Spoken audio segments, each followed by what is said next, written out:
She arrived blind and mute for her mail-order wedding. What the Cheyenne rider did next shocked everyone. Wyoming Territory, autumn of 1882. The wind carried the scent of sagebrush and distant snow, whispering promises of a harsh winter to come. The afternoon sun hung low over the jagged peaks of the Medicine Bow Mountains, casting long shadows across the dusty platform of Iron Ridge Station. It was a town too small for ambition, but large enough for judgment, where everyone knew everyone's business and strangers were measured by the weight of their secrets. Isaac Thunderfoot stood apart from the small gathering crowd, his weathered duster coat hanging loose over broad shoulders, his dark eyes scanning the horizon with the patience of a man who had learned to wait. His Cheyenne heritage showed in the sharp angles of his face, the bronze tone of his skin, and the way he moved with quiet deliberation, as if every step was a conversation with the earth beneath his boots. Around his neck hung a beaded necklace his mother had made before the fever took her, turquoise and white against the worn leather of his vest. He was not alone. Pressed against his left leg stood a small girl with wild auburn curls and freckles scattered across her nose like spilled cinnamon. Lucy was 7 years old, though she carried herself with the seriousness of someone much older. Her mother had died bringing her into the world, and Isaac had raised her with the help of his late mother's memory and the unforgiving lessons of the frontier. The girl clutched a wooden horse he had carved for her last winter, its mane painted black with ash and water. Beside Lucy stood her younger brother James, barely 5, his thumbs stuck firmly in his mouth despite Isaac's gentle discouragement. The boy had his mother's green eyes and his father's stubborn streak, a combination that promised future trouble. He leaned heavily against Isaac's leg, still drowsy from the long ride into town. The train arrived with a shriek of steam and metal, belching black smoke into the crisp air. Passengers disembarked slowly, cattlemen in dusty hats, a traveling merchant with cases of goods, an elderly couple clutching each other against the wind. Isaac's jaw tightened. He pulled the letter from his coat pocket and unfolded it for the 100th time, the paper soft from handling. The handwriting was neat, almost elegant. Rose Kensington, age 24, from Philadelphia, seeking marriage, a new beginning, no family remaining, willing to relocate west. There had been no mention of affliction, no mention of darkness or silence. The conductor appeared at the top of the steps, his face grave. He turned and gestured to someone inside the car. A moment later, a figure emerged, guided carefully by the conductor's steady hand.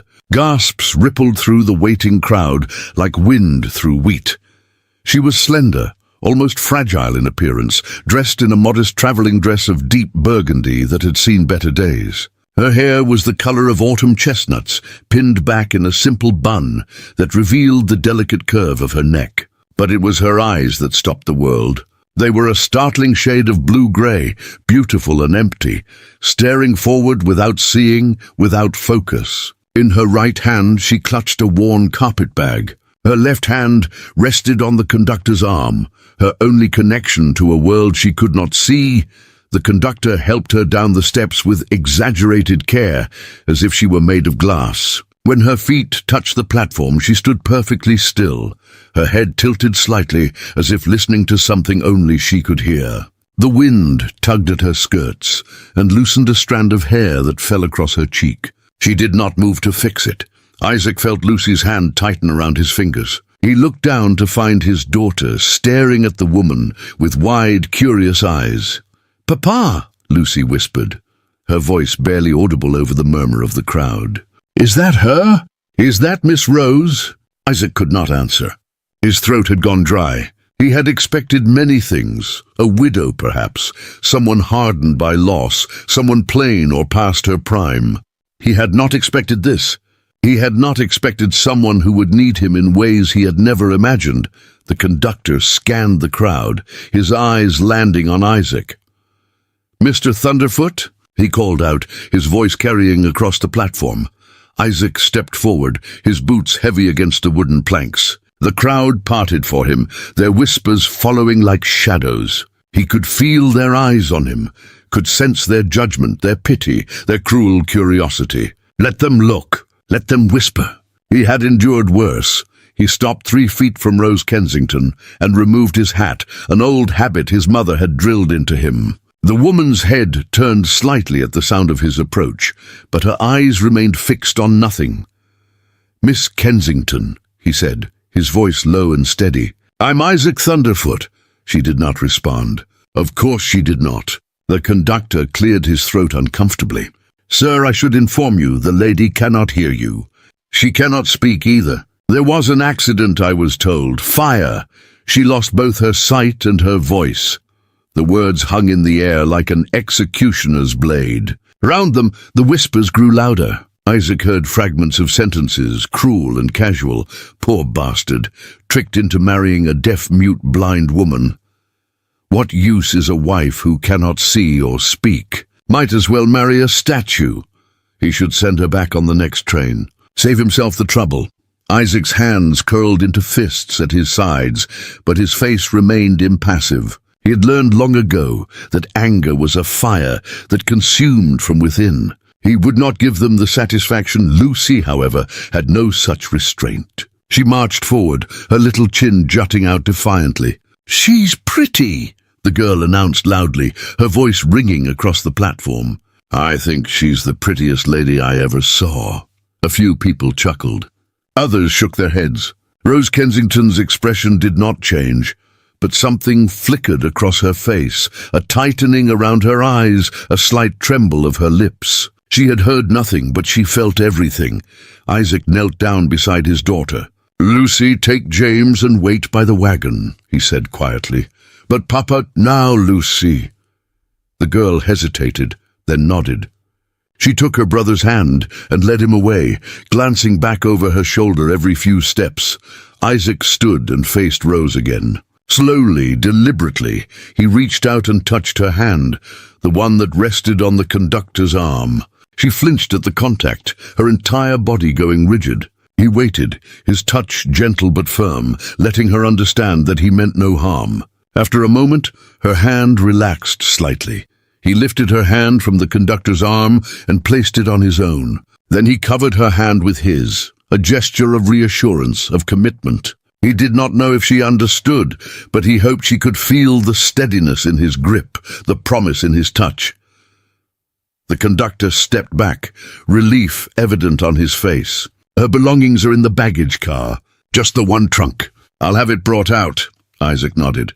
He turned, Rose's hand still resting on his arm, and began walking toward the wagon. She moved hesitantly at first, her steps uncertain, but she trusted his guidance. The crowd watched in silence now, their mockery replaced by something else, confusion perhaps, or reluctant respect. When they reached the wagon, Isaac paused. He needed to help her up, but he did not want to frighten her. He placed her hand on the side of the wagon, letting her feel the rough wood, the iron fittings. Then he gently touched her waist, a question more than a command. She stiffened but did not pull away. With careful strength, he lifted her and set her on the wagon seat. She gripped the edge tightly, her knuckles white. He retrieved her carpet bag and placed it beside her, then went to collect her trunk. It was heavier than he expected, solid oak bound with iron. Whatever life she had left behind, she had brought pieces of it with her.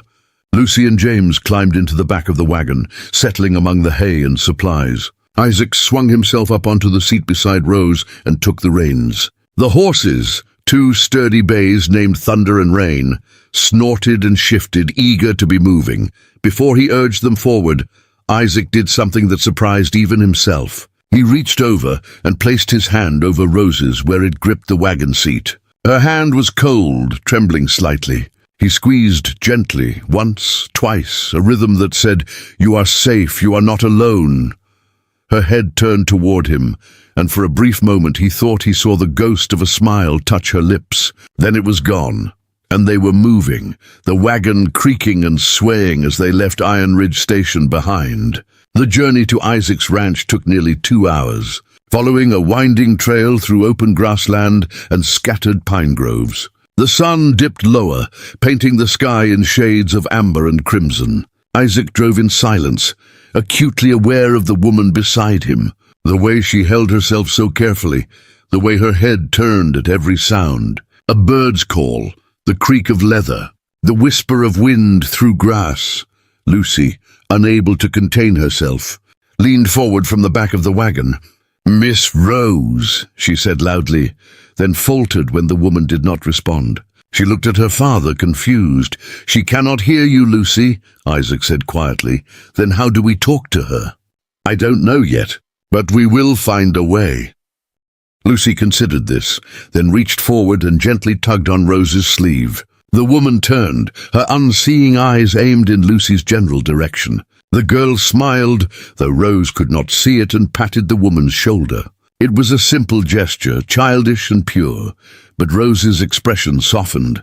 Her hand came up slowly, hesitantly, and found Lucy's small fingers. She held them for a moment, then released them. James, inspired by his sister's boldness, crawled forward and touched Rose's other hand. She turned toward him, and he giggled, delighted by the mystery of this strange new person. Isaac watched from the corner of his eye, something tightening in his chest. They arrived at the ranch as twilight settled over the land. The house was modest, built of timber and stone, with a wide porch and a stone chimney. Behind it stood a barn, a stable, and a corral where several horses grazed. Smoke curled from the chimney, evidence of the fire Isaac had banked that morning. It was not much, but it was home, carved from wilderness through sweat and stubbornness. Isaac brought the wagon to a stop and set the brake. He climbed down, then moved to Rose's side. Again he touched her hand, guiding it to his shoulder. She understood and allowed him to help her down. Once her feet were on solid ground, he took her hand and placed it on the porch railing, letting her feel the boundary of the house. Lucy and James scrambled out of the wagon and ran inside, their voices echoing in the quiet evening. Isaac retrieved Rose's trunk and carpetbag, carrying them up the porch steps. He set them down and returned to Rose, who stood exactly where he had left her, her hand still resting on the railing, her face turned toward the sound of the children's laughter. He touched her hand again, drawing her attention. Then he did something he had seen his mother do long ago, a gesture of welcome among her people. He placed his hand over his heart, then extended it toward Rose, palm up, offering. She could not see it, but perhaps she could feel the intention, the sincerity. Slowly, cautiously, she placed her hand in his. And for the first time since she had stepped off that train, Rose Kensington allowed herself to be led not just forward, but home. Inside, the house smelled of wood smoke and coffee, simple and honest. Isaac guided Rose through the doorway, her free hand reaching out tentatively to touch the doorframe, mapping the entrance in her mind. The main room was spacious, with a stone fireplace dominating one wall, a sturdy dining table in the center, and a kitchen area along the back. Dried herbs hung from the ceiling beams, and animal pelts covered parts of the rough-hewn floor. It was a bachelor's home, functional, but lacking the softness a woman's touch might bring. Lucy appeared at Rose's side, taking her other hand without hesitation. The girl guided Rose toward the table, pulling out a chair with a scrape of wood against wood. Rose's fingers found the back of the chair, traced its shape, then carefully lowered herself into it. Her posture remained rigid, her hands folded precisely in her lap, as if she feared taking up too much space. Isaac moved to the fireplace and stoked the flames, adding another log. The light danced across the walls, casting moving shadows that Rose would never see. He filled a kettle with water from the pump and set it on the iron hook above the fire. Tea, he thought. Women like tea. At least his mother had. James climbed onto the chair beside Rose, his small legs swinging beneath the table. He reached out and poked her arm gently, testing. Rose turned her head toward him, and the boy giggled again. Delighted by this game of silent communication. "James, leave her be," Isaac said. His voice gentle but firm, the boy pouted but obeyed, sliding off the chair and running to play with his wooden blocks in the corner. Lucy remained standing beside Rose, studying her with the intense curiosity only children possess. After a moment, the girl reached up and carefully touched Rose's face, her small fingers tracing the woman's cheek, her jawline, the bridge of her nose. Rose went absolutely still. For a heartbeat, Isaac thought she might pull away, might be frightened by the unexpected touch. But then something remarkable happened. Rose's own hand came up slowly and found Lucy's face mirroring the gesture. Her fingers moved with exquisite gentleness, learning the shape of the child's features, the curve of her smile, the scatter of freckles she could not see but could somehow sense. Lucy stood perfectly still, understanding instinctively that this was important, that this was how Rose could see. When Rose's exploration was complete, she pulled the girl close and pressed a kiss to her forehead. Lucy beamed, wrapping her thin arms around Rose's neck. Isaac turned away, busying himself with the tea, but his throat had tightened. He had not expected this, had not expected his daughter to accept this stranger so completely, so immediately, had not expected to feel this strange ache in his chest, something between hope and fear. The kettle began to whistle. He poured the hot water into a chipped ceramic cup, added a pinch of herbs his mother had taught him to use, chamomile and mint, soothing and simple. He carried it to the table and set it down in front of Rose, then took her hand and guided it to the cup's handle, letting her feel the warmth. She nodded once, a small gesture of gratitude. Her fingers wrapped around the cup, and she lifted it to her lips, testing the temperature before taking a careful sip. Isaac watched her, noting the precision of her movements, the way she catalogued everything through touch and temperature and scent. She was not helpless, he realized. She had simply learned to navigate the world through different channels. He pulled out the chair across from her and sat down heavily, removing his hat and setting it on the table. The silence stretched between them, not uncomfortable but weighted with unasked questions. How did one speak to someone who could not hear? How did one comfort someone who could not see your expression, could not read the honesty in your eyes? Lucy solved the problem in the way children often do, with directness and imagination. She tugged on Rose's sleeve, waited until the woman's attention was focused on her, then took Rose's hand and placed it flat on the table. With her finger, Lucy began to trace letters on Rose's palm, slow and deliberate. R-O-S-E. Rose's expression shifted, surprise blooming across her features. Her lips parted slightly and she nodded eagerly. She understood. Lucy grinned triumphantly and continued, tracing more letters, more words, a bridge built one character at a time. Isaac leaned forward, watching this small miracle unfold. "Where did you learn that?" he asked his daughter.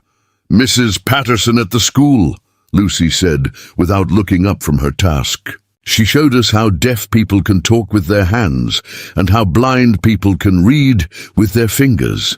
She said there are books with raised dots that tell stories." Isaac filed this information away. Books with raised dots, a way for Rose to read, to access the world of words and stories. He would find these books no matter the cost. The evening wore on.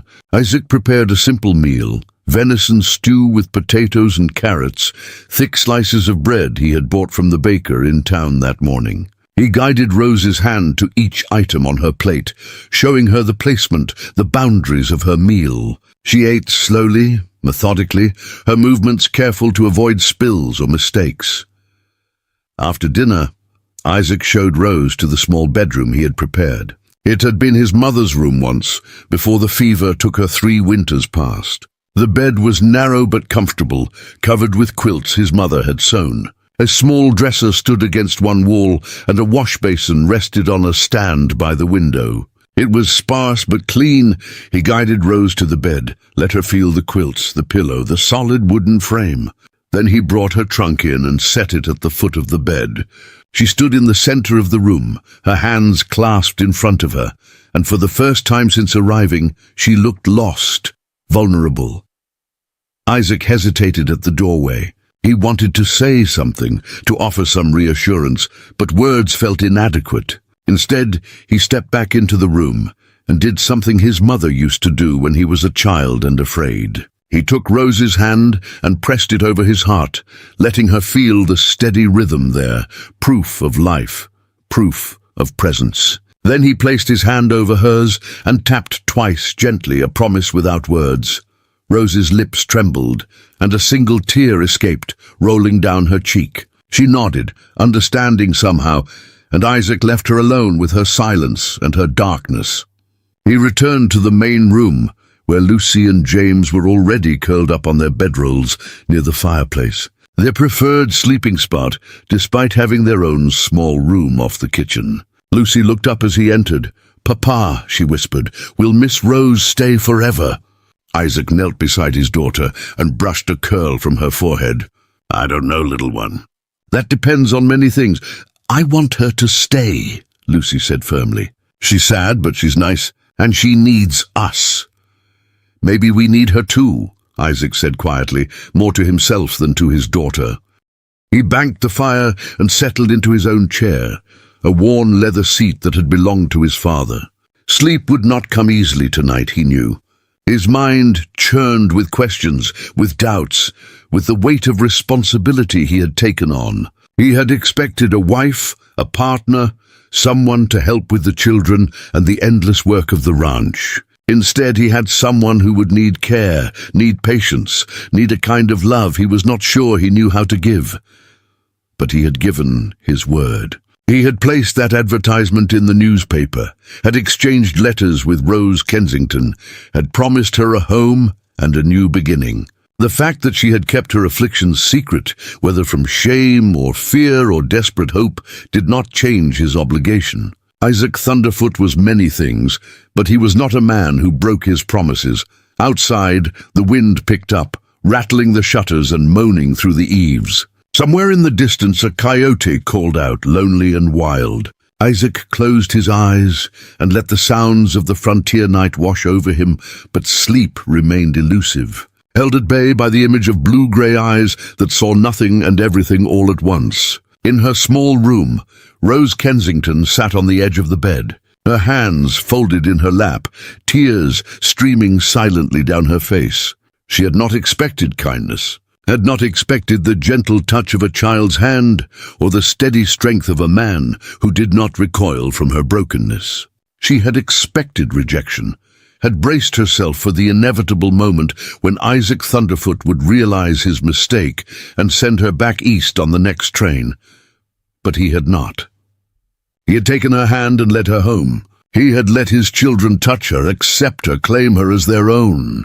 And in that simple gesture of pressing her hand to his heart, he had given her something she thought she had lost forever in that terrible fire: hope. Rose reached for her carpetbag and felt inside until her fingers found what they sought: a small wooden box, carefully wrapped in cloth. She lifted it out and opened it, her fingertips brushing over the contents. Letters, dozens of them, written by her sister before the fire, before everything changed. She could not read them anymore, could not see the familiar handwriting or the ink-stained pages. But she kept them close, a connection to the life she once had, to the woman she used to be. She set the box aside and reached for something else, a leather journal and a pencil. She could not see what she wrote, but her hand remembered the shapes, the curves and lines of letters. She wrote slowly, carefully, hoping the words would form coherently even in darkness. "Today I arrived in Wyoming," she wrote, her handwriting shaky but determined. "I met Isaac Thunderfoot and his children. They did not turn me away. I do not know what tomorrow will bring, but tonight I am not alone. Tonight I have hope." She set the journal aside and lay down on the bed, pulling the quilts over herself. The smell of wood smoke and sage clung to the fabric, foreign and comforting all at once. Outside her window, the wind sang its lonely song, and Rose Kensington closed her eyes, knowing it would make no difference, and let herself drift toward sleep. Tomorrow would bring new challenges, new fears, new possibilities. But tonight, in this small room in a stranger's house on the wild frontier, she was safe, and that for now was enough. Morning came, with the sharp clarity that only autumn in Wyoming could bring. Frost clung to the grass, like scattered diamonds, and the air tasted of pine and coming snow. Isaac woke before dawn, as he always did, his body attuned to the rhythms of ranch life. He stoked the fire back to life, the flames crackling and popping as they consumed fresh wood. The house was cold, and he could see his breath misting in the dim light. He moved quietly, not wanting to wake the children or Rose, and stepped out onto the porch. The sky was beginning to lighten in the east, streaks of pale gold cutting through the deep blue. His horses nickered softly from the corral, recognizing his presence. He would need to feed them soon, check the fence line, repair the gate that had been hanging crooked for weeks. The work never ended, but it gave him purpose, kept his hands busy and his mind occupied. Behind him the door creaked open. Isaac turned, expecting Lucy, but instead found Rose standing in the doorway. She wore the same burgundy dress from yesterday, slightly wrinkled from sleep.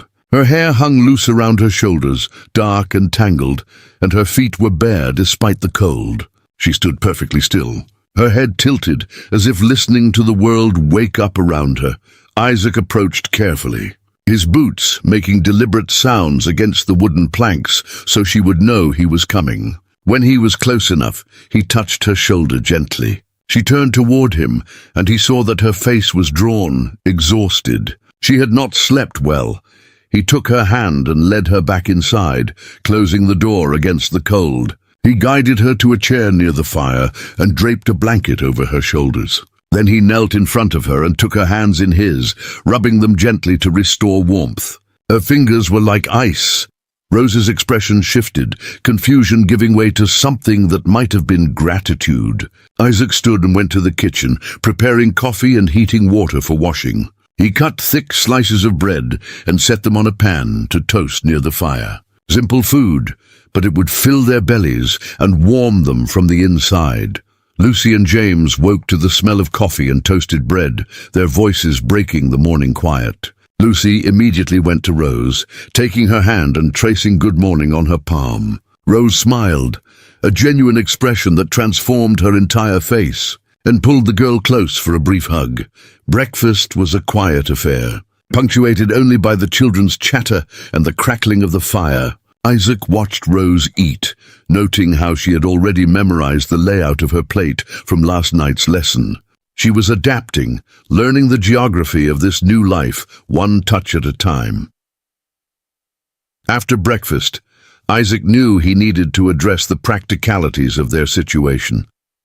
He had work to do, and he could not leave Rose alone in the house without some way for her to navigate safely. He spent the next hour moving through the house with her, guiding her hand along the walls, the furniture, the door frames. He showed her where the water pump was, how many steps from the table to the stove, where the firewood was stacked.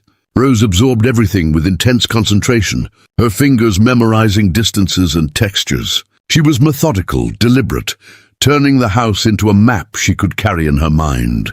Isaac found himself impressed by her determination, her refusal to be defeated by her circumstances. When he felt confident she could move through the main room without danger, he turned his attention to another problem: communication.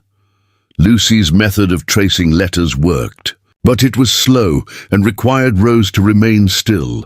There had to be another way. He remembered something his mother had once told him about the Cheyenne people's use of touch and gesture to communicate across distances or in situations where speech was impossible. Different patterns, different rhythms, each carrying specific meanings. Perhaps he could create something similar for Rose. He sat at the table with a piece of paper and a pencil, sketching out ideas. One tap on the shoulder could mean yes. 2 taps, no. 3 taps, danger or stop. A squeeze of the hand could mean come with me. A gentle stroke on the back of the hand, you are safe. It was primitive, limited, but it was a start. He brought Rose to the table and began teaching her these signals, repeating them over and over until her responses became automatic. She learned quickly, her mind sharp despite her limitations. Within an hour, they had established a basic vocabulary of touch. Lucy watched with fascination, then insisted on learning the signals too. James, too young to fully understand, simply enjoyed the game of tapping and squeezing, giggling each time Rose responded correctly. Before we jump back in, tell us where you're tuning in from, and if this story touches you, make sure you're subscribed, because tomorrow I've saved something extra special for you. By mid-morning, Isaac could delay his outside work no longer. The horses needed attention, the cattle needed checking, and there were a dozen other tasks that could not wait. He knelt in front of Rose and took her hands, tapping her shoulder once. Yes, then he squeezed her hand, the signal for "I will return." She nodded, understanding, and he saw fear flicker across her face before she schooled her expression back to calmness. He turned to Lucy. "Watch over her. Show her where things are if she needs help. But stay inside, understood?" "Yes, Papa," Lucy said solemnly, taking her role as protector seriously. Isaac grabbed his coat and hat and stepped outside into the crisp morning.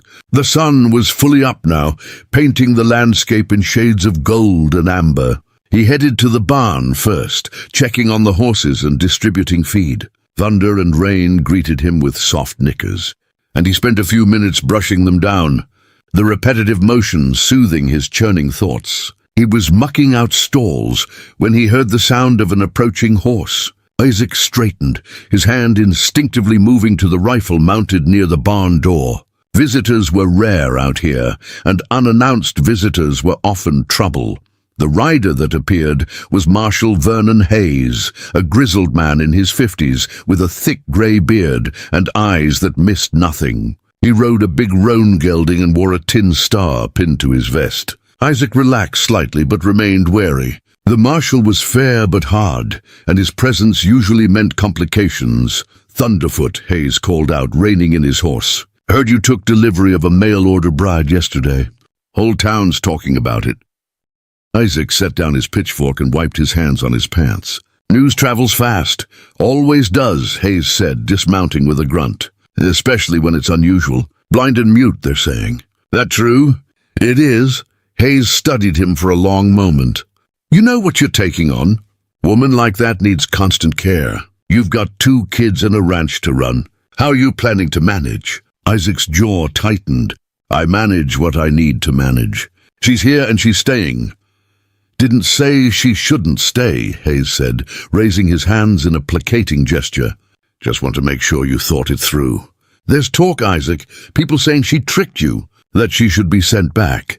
Mrs. Calloway from the church came to see me this morning, saying it wasn't proper, a situation like this. Mrs. Calloway should mind her own business." Hayes chuckled dryly. "You know how this town is. Everyone minds everyone else's business. But that's not why I'm here." His expression turned serious. "I need to ask you something, and I need an honest answer. Did you know about her condition before she arrived?" Isaac met the marshal's gaze steadily.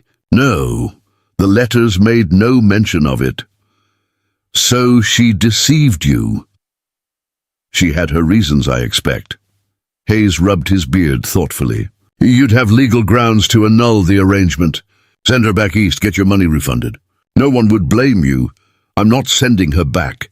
"Why not?" Hayes asked, genuine curiosity in his voice. Isaac was quiet for a moment, searching for words that would make sense even to himself. "Because she came all this way hoping for something better. Because my daughter held her hand last night and called her pretty. Because when I put her hand over my heart, she cried. And I think those were the first real tears she's shed in a long time." He paused. "And because I gave my word." Hayes regarded him with something that might have been respect. "You're a better man than most, Thunderfoot. Your mother would be proud." He swung back into his saddle. "But I'll tell you this, people are watching. They're waiting to see if you'll fail, if she'll be a burden you can't carry. Prove them wrong?" "I intend to," Isaac said. The marshal tipped his hat and rode off, leaving Isaac standing in the barn doorway. He watched until the rider disappeared over the rise, then returned to his work, but Hayes's words echoed in his mind. People were watching. They expected failure. The thought ignited something stubborn and fierce in his chest. He would not fail. He would not let Rose fail. Inside the house, Rose sat at the table with Lucy, her hands moving over a piece of cloth. Lucy had found her mother's old sewing basket, dusty and forgotten, in a trunk, and had brought it to Rose. The girl guided Rose's fingers over the needle and thread, showing her where everything was stored.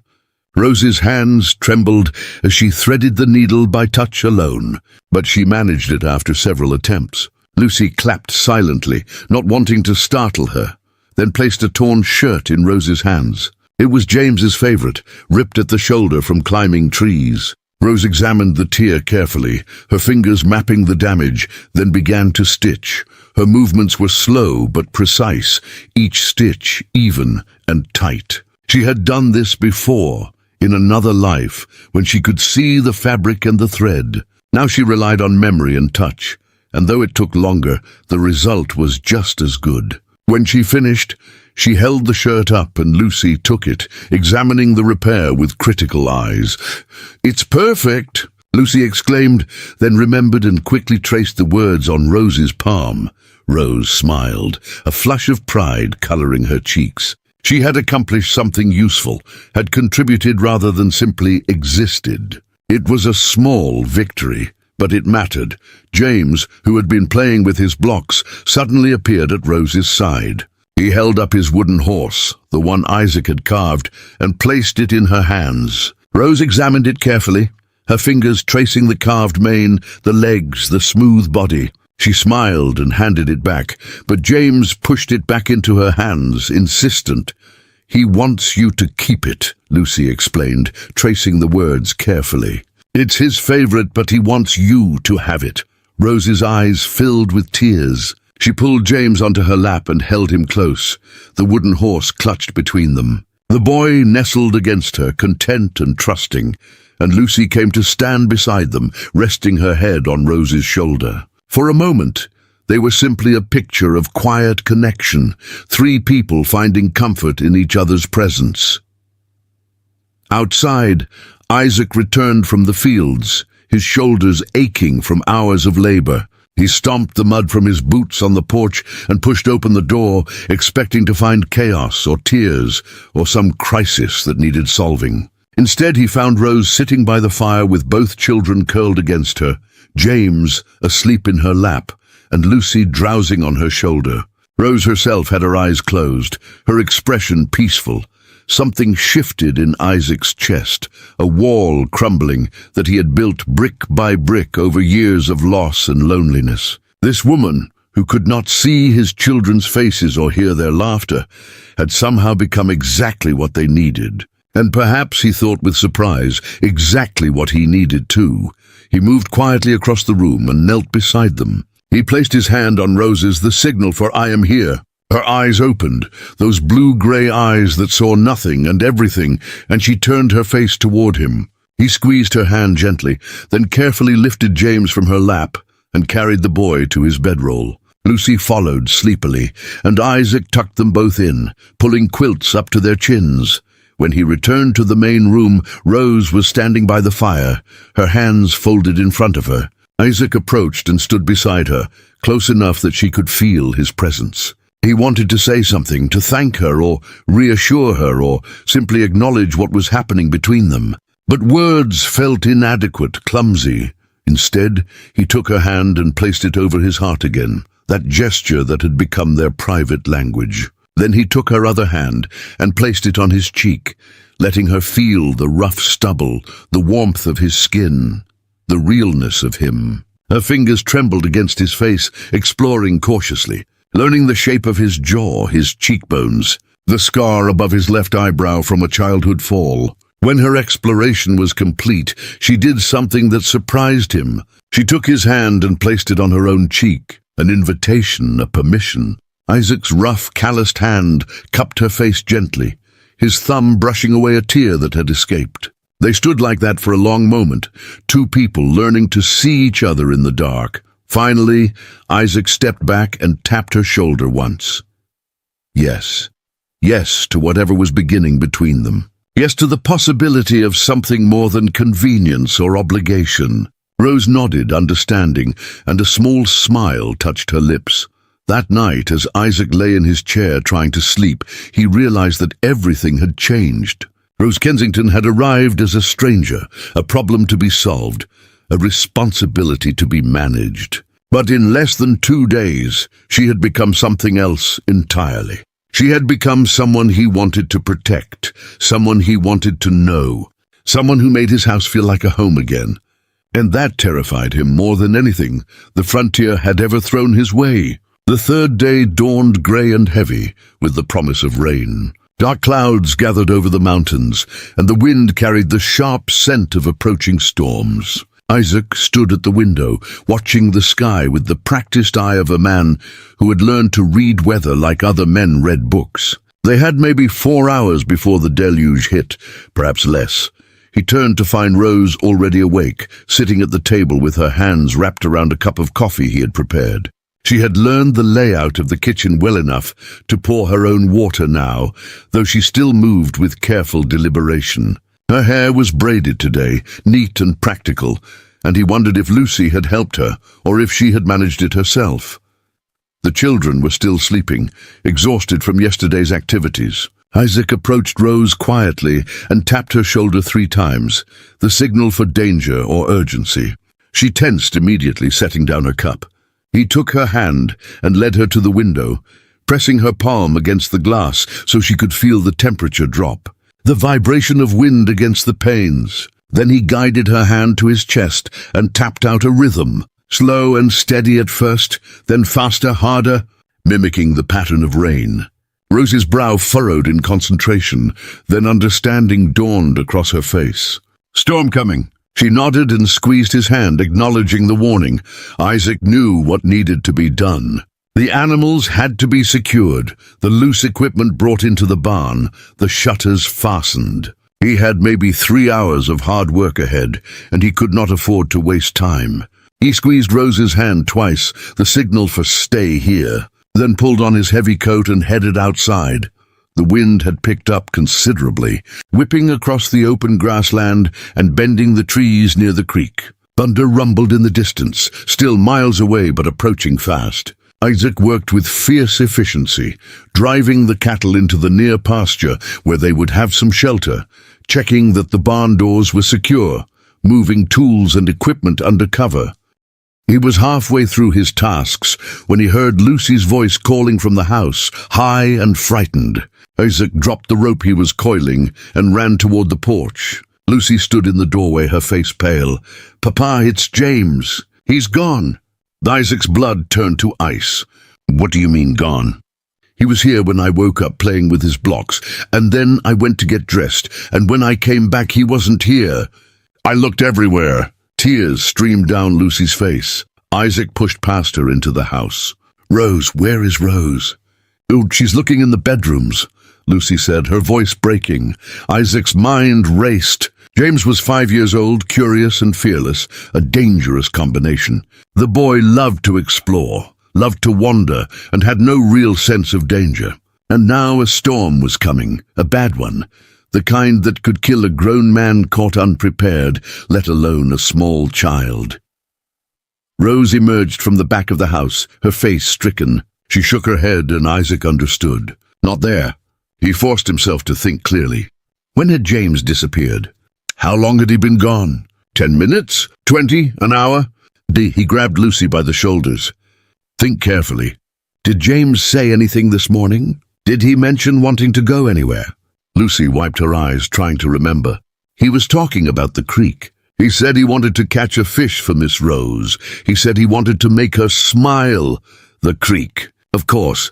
Isaac's stomach dropped. The creek was nearly half a mile from the house, winding through a small canyon with steep sides. In good weather it was a pleasant spot, but in a storm it would become a death trap. Flash floods turning it into a raging torrent within minutes. He turned to Rose and took both her hands, tapping urgently on her palms. Then he pressed her hands to his chest, letting her feel his rapid heartbeat, his fear. She understood immediately. Her face went white, and her hands clutched at his shirt. "I have to go find him," Isaac said, more to himself than anyone else. He looked at Lucy. "You stay here with Rose. Lock the door. Don't open it for anyone but me, understand?" "Papa, I'm scared," Lucy whispered. "I know, baby. But I will bring your brother back. I promise." He hugged her quickly, fiercely, then released her and grabbed his rifle from above the door. He checked the ammunition, shoved extra cartridges into his pocket, and headed for the barn. Behind him, Rose suddenly moved. She crossed the room with surprising speed, her hand outstretched, searching for him. Isaac stopped, and she found his arm, gripping it with desperate strength. She placed her other hand on his chest, over his heart, the gesture he had taught her. But this time she pressed hard, insistent, and he understood what she was trying to say. "Come back. Please come back." He covered her hand with his and squeezed once. "Yes, I will come back." Then he gently removed her hand and left, closing the door behind him. He heard the lock slide into place, and then he was running toward the barn. Thunder, his big bay stallion, sensed the urgency and stood ready as Isaac threw the saddle on and cinched it tight. He swung into the saddle and urged the horse into a gallop, heading toward the creek. The wind tore at his clothes and hat, and the first fat drops of rain began to fall, cold and stinging.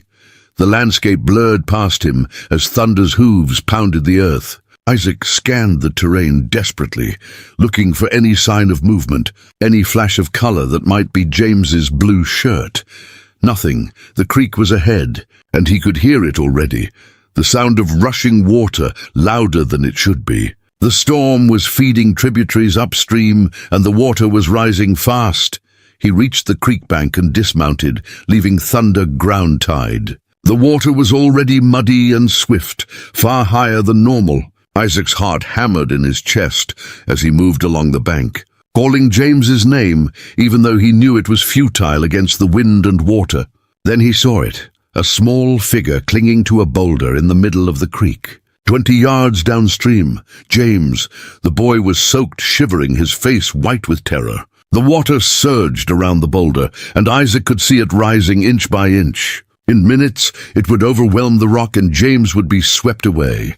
Isaac did not hesitate. He stripped off his heavy coat and boots, knowing they would drag him down, and waded into the creek. The current hit him like a physical blow, nearly knocking him off his feet. The water was shockingly cold, fed by mountain snowmelt, and it sucked the breath from his lungs. He pushed forward, using his strength and weight to battle the current. The creek bed was treacherous, covered in slippery stones and hidden holes. Twice he went down to his knees, the water closing over his head, but he fought back to the surface and kept moving. His lungs burned, his muscles screamed, but James was just ahead, so close.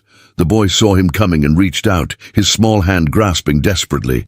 Isaac lunged forward and caught James's wrist, pulling him off the boulder and into his arms. The current immediately tried to tear them apart, but Isaac held on with everything he had, wrapping one arm around his son and using the other to fight toward the bank. The water was winning. Isaac could feel himself being dragged downstream, could feel his strength failing. His feet lost purchase on the creek bed, and suddenly they were tumbling, rolling in the current, water filling his mouth and nose. He kept his grip on James, refusing to let go even as his vision darkened at the edges. Then his back slammed into something solid, a fallen tree that stretched across the creek. The impact drove the air from his lungs, but it also stopped their descent. Isaac hooked his arm around a branch and held on.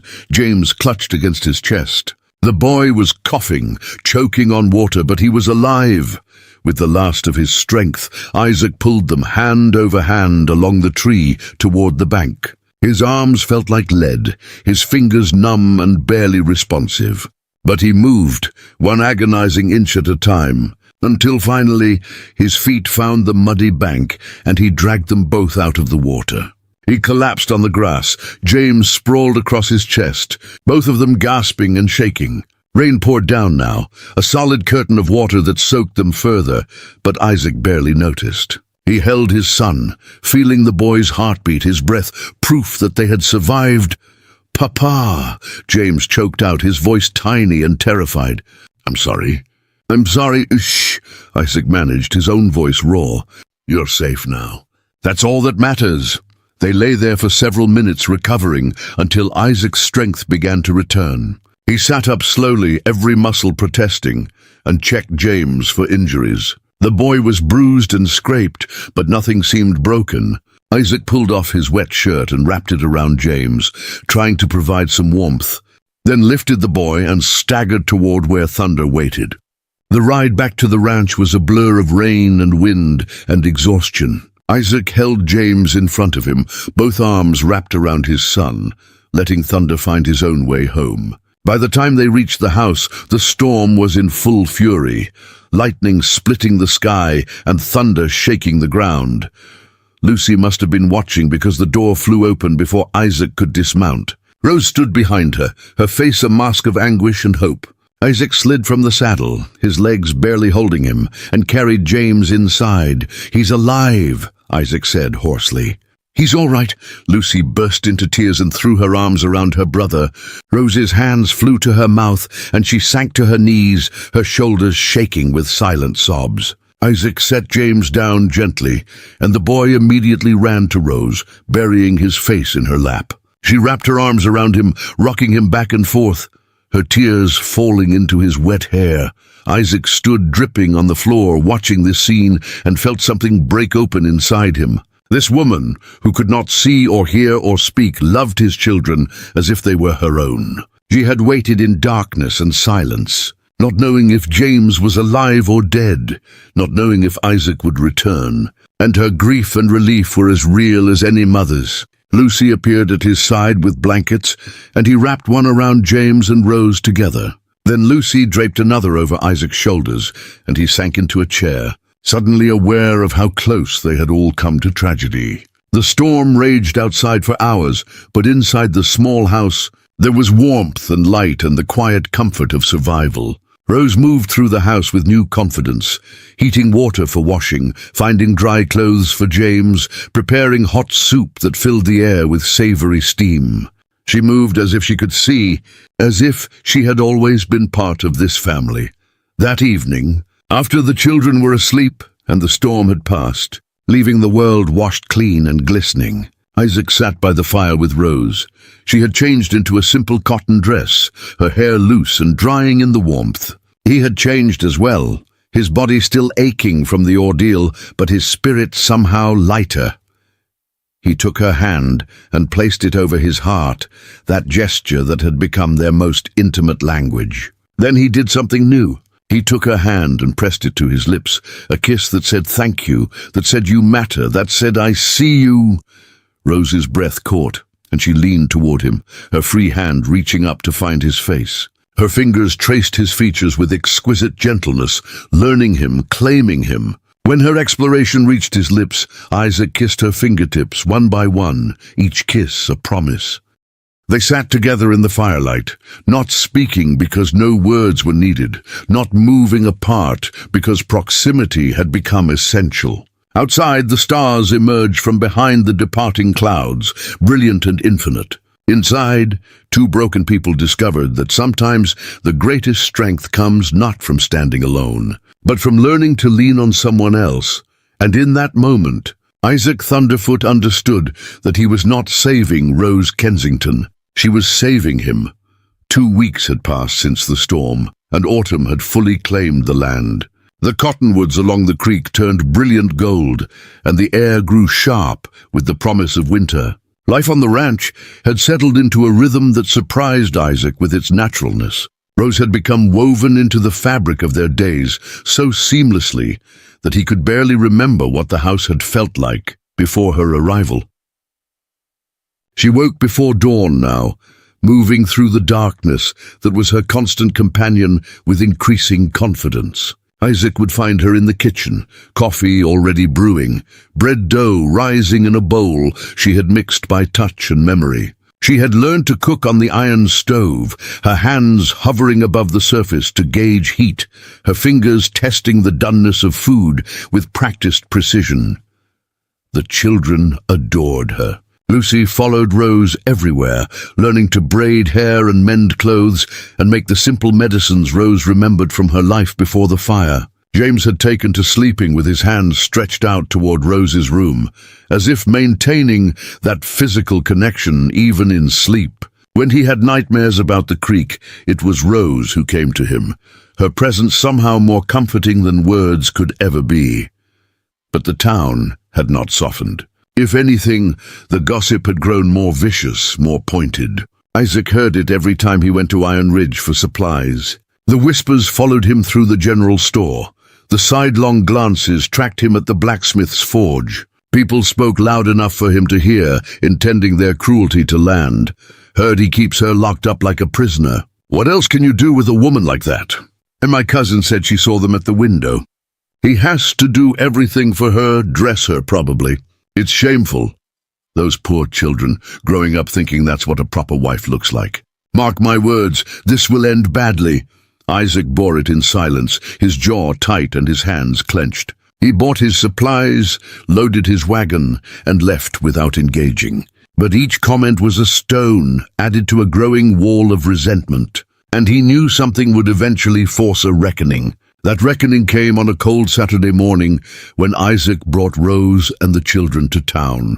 It was Lucy's 8th birthday, and the girl had begged to visit the general store to pick out fabric for a new dress. Isaac had been reluctant, knowing what awaited them, but Rose had touched his hand and tapped twice on his palm. Her version of saying it would be all right, that they could not hide forever. They arrived mid-morning, the wagon rattling down the main street of Iron Ridge. People stopped to stare as Isaac helped Rose down from the seat, her hand resting on his arm as he guided her toward the wooden sidewalk. Lucy and James walked on her other side, each holding one of her hands, a united front against the watching eyes. Inside the general store, Mrs. Calloway stood behind the counter, her face pinched with disapproval. She was a large woman with steel-gray hair pulled back so tightly it seemed to stretch her skin. Her husband had been a deacon before he died, and she had appointed herself the moral guardian of Iron Ridge. "Mr. Thunderfoot," she said coldly, "I see you've brought your situation into town." Isaac's eyes narrowed. "I've brought my family, Mrs. Calloway. We need fabric and supplies." "Family," the woman scoffed. "That creature cannot be a wife to you. She cannot keep house properly, cannot raise children, cannot fulfill any wifely duty. You should be ashamed, parading her around as if this arrangement were normal." Rose stood very still beside Isaac, her face carefully blank, but he felt her hand tremble on his arm. Lucy's face flushed with anger, and even young James looked ready to cry. Isaac took a slow breath, fighting to keep his voice level. "Rose keeps my house better than most seeing women I know. She cooks, cleans, sews, and tends my children with more love than they've known since their mother died. If you have issue with that, Mrs. Calloway, then perhaps you should examine your own limitations before judging hers." Several customers in the store had stopped to listen. Mrs. Calloway's face turned crimson. "How dare you speak to me that way? I'm a Christian woman trying to guide you from sin." "And there is no sin in my house," Isaac said, his voice dropping to something dangerous.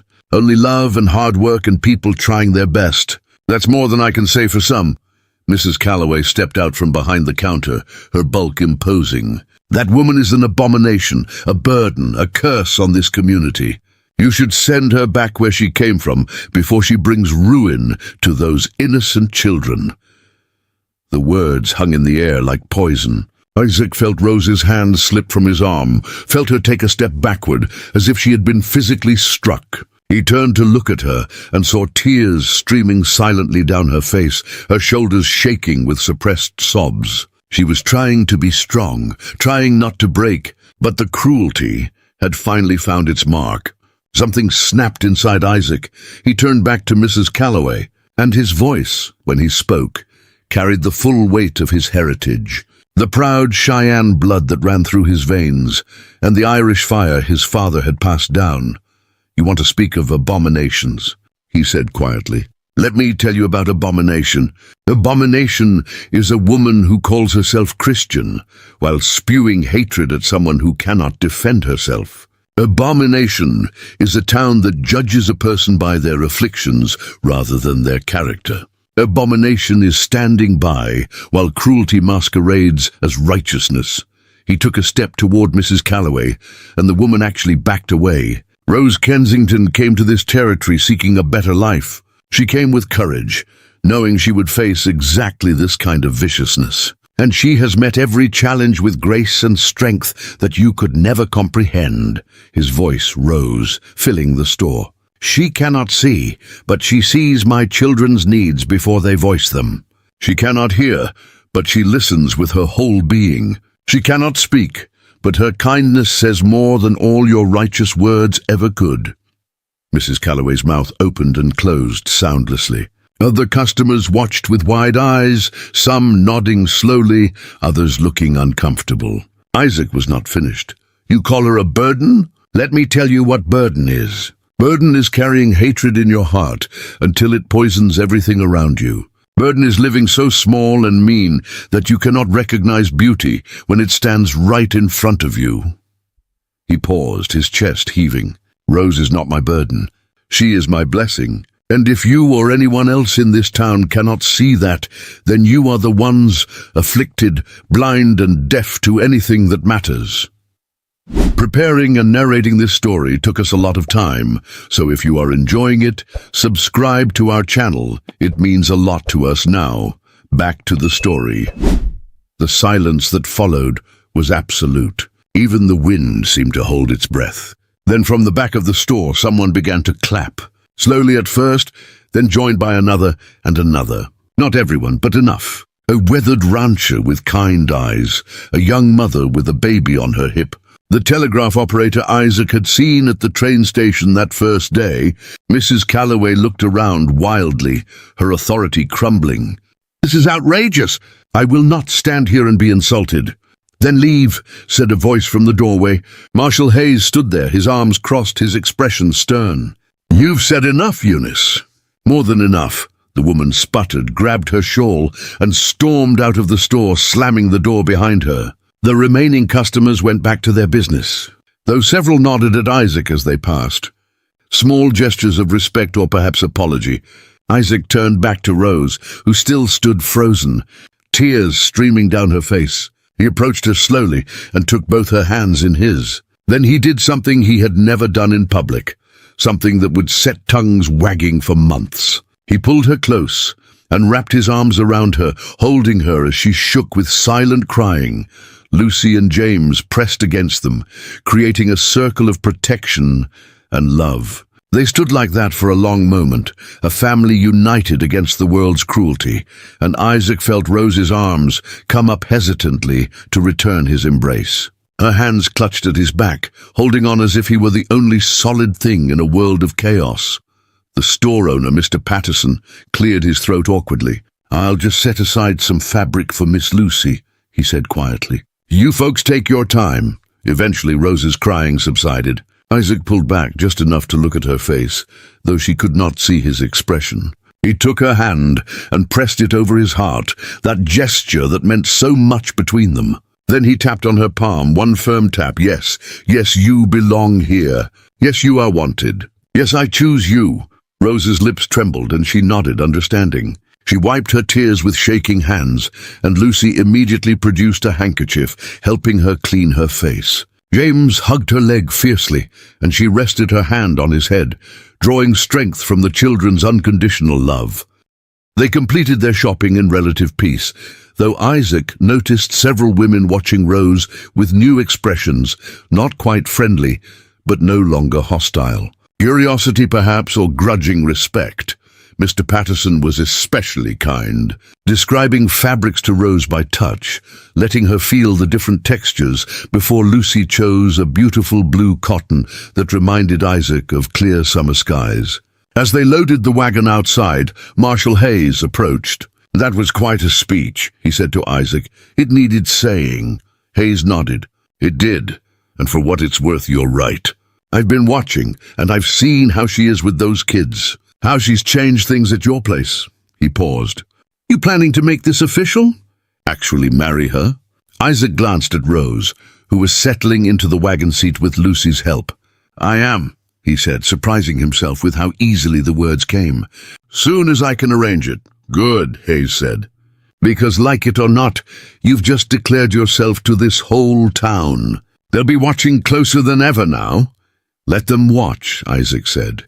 "They'll see exactly what I told them. A woman of courage and grace, and a man fortunate enough to stand beside her.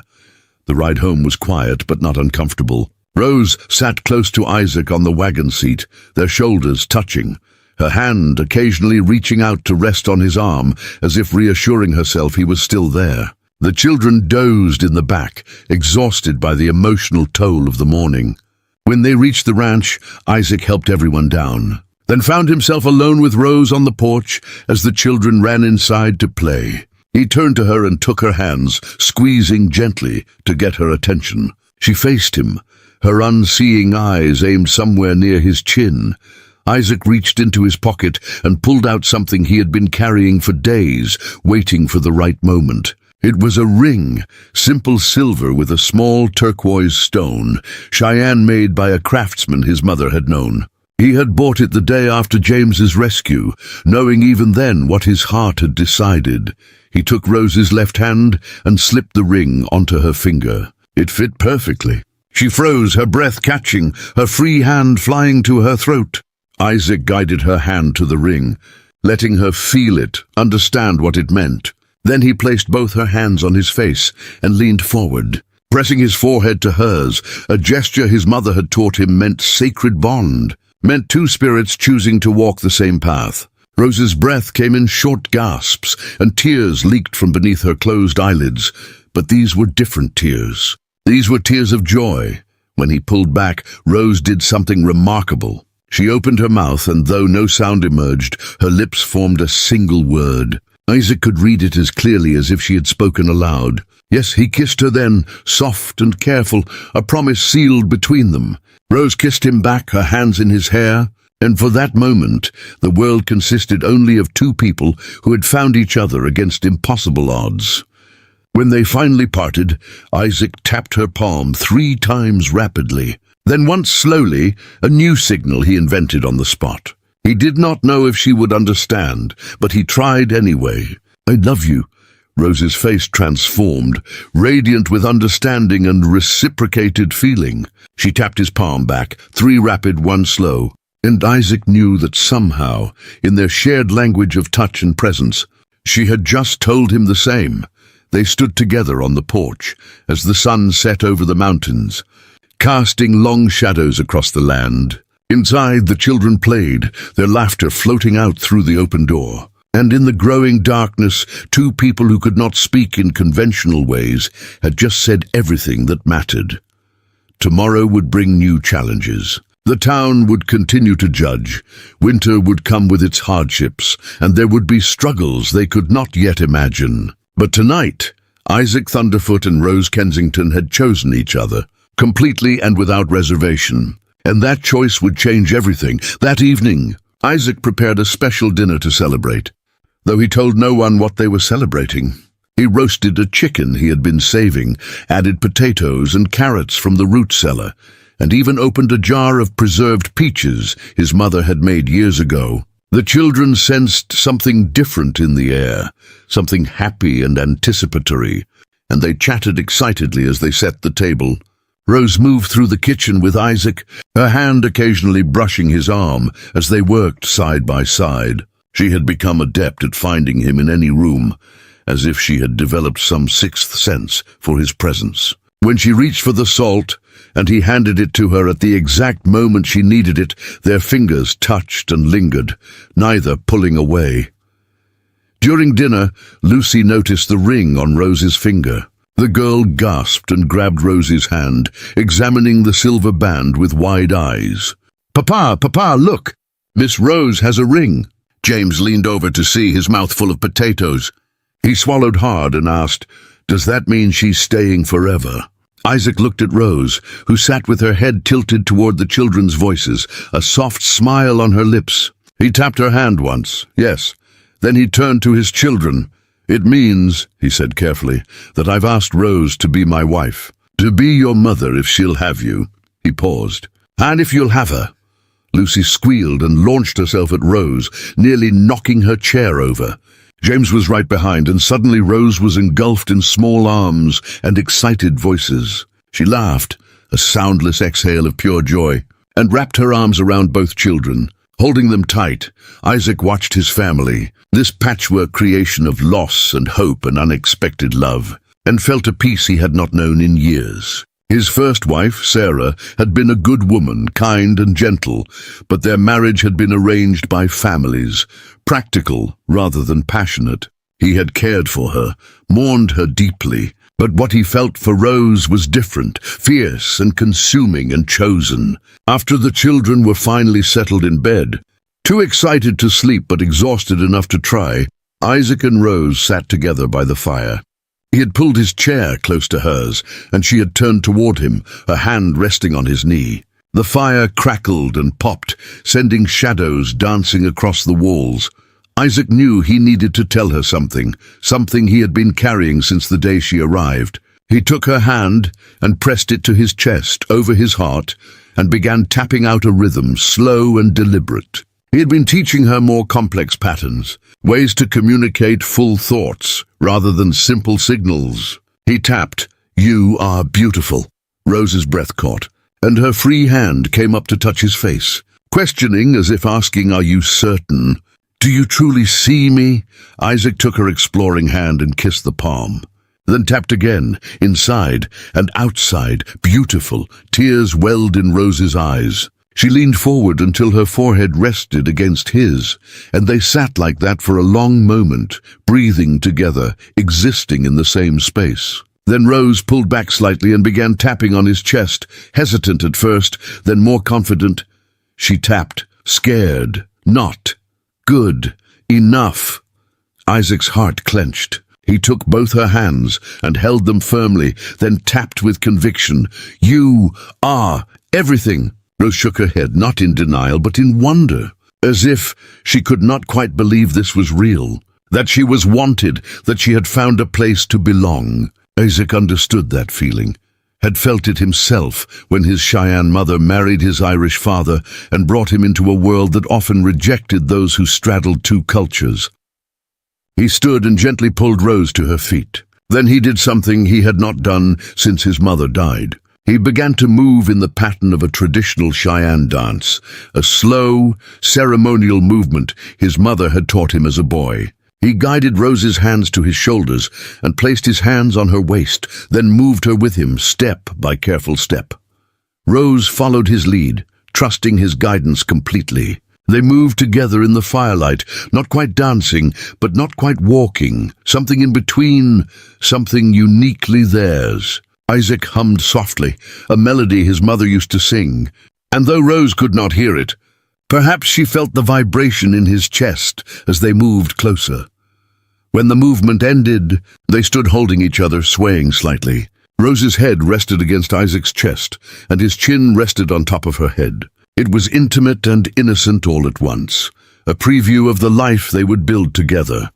Isaac pulled back and tapped on her palm. "1 week, we marry." Rose nodded eagerly, then tapped back. "Yes, yes, yes," he smiled. Something he found himself doing more and more around her, and guided her to her room. At the doorway, he kissed her goodnight, a gentle press of lips that held the promise of deeper connection to come. Rose's hand came up to cup his cheek, and she stood on her toes to kiss him once more before slipping inside.